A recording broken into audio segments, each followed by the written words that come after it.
What's good, bro? Nikola Tesla once said, if you want to find the secrets of the universe, think in terms of energy, frequency, and vibrations. I'll get to what that means in a second, but first, let me tell you a story. One time, I was at my gym, and I was working out with my boy Lewis, and while we were working out, this other guy that I talked to at the gym came and approached us, and he had this his kind of energy about him, but I didn't pay any attention to it because I'm used to seeing him. And he was just telling us, I'm doing this and this right now. Like, he's just giving us the rundown of what he's doing for his workout, basically. And I was like, cool, that's what's up. And I knew he had like a rough patch with his girlfriend, but I didn't really know exactly what was going on. And then once he walks away, Lewis tells me, that kid's depressed. And I was like, how did you know that? I didn't understand at the time, but then I heard that quote about Nikola Tesla, and it really hit me when I was in France, because I live in Boston, and so we follow the Boston Celtics. It's the playoffs right now.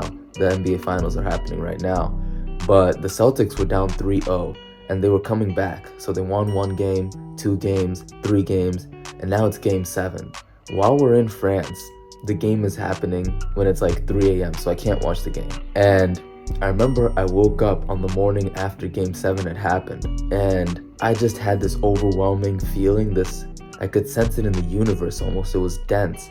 I was like, Celtics lost. I didn't check the score. I didn't look at the highlights yet. I hadn't seen anything, but I just felt it. It was one of those things where you can feel it almost from people around you, people that you know, or just from where you're from. And I did what I usually do while I was in France. What I would do is I wouldn't check the score, I would just watch the highlights. So I did that. I watched the highlights, and lo and behold, they had lost. But that's the instinct, that's the vibration, that's what I got from it.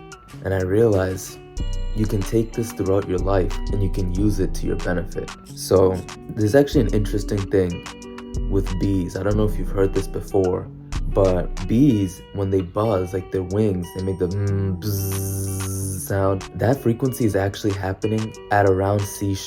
It's actually a healing frequency. And so they found that beekeepers, they have a longer life expectancy than most other professions, most other careers. And part of it has to do with the frequency that the bees emit. It's so fascinating because there have been experiments where they show that birds, when they chirp in the morning, they actually emit a frequency that allows the flowers to open up. So when I started to realize this, I'm wondering, and I'm noticing that a lot of the universe is governed by frequencies. So one thing that really stuck with me is music, because music has a specific frequency that people listen to, right? You listen to whatever music you kind of listen to. Do you pay attention to what they're telling you?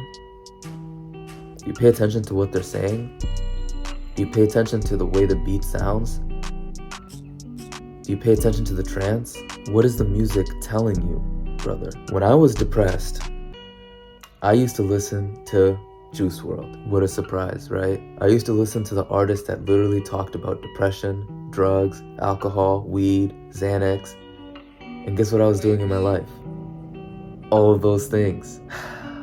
Once I stopped the mental masturbation of fetishizing my sadness, that's when I actually took responsibility for my life. I had to cut out all of that music. Now the only music that I listen to is piano music.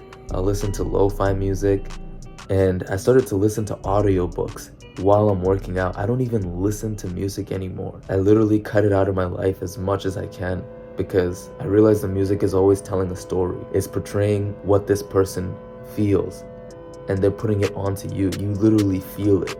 It's why if you're around a sad person for too long, you're gonna start feeling sad because their frequency is lower. And if you're around a really happy person, a really high energy person, you start to get higher energy. So I really think that if you look at the music that you listen to, and then you look at your life, your music is a reflection of who you are. Your music is a reflection of your life. I don't doubt there's a correlation there. The other day when I was in the car, I felt so funny, and I was on my way to work, and then I started playing this song. It's just piano. That's what it is. And I started to feel this overwhelming calmness, bro.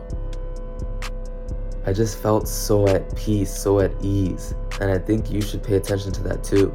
I highly recommend listening to piano music. I listened to this guy named Yeruma. He made this popular song called River Flows in You.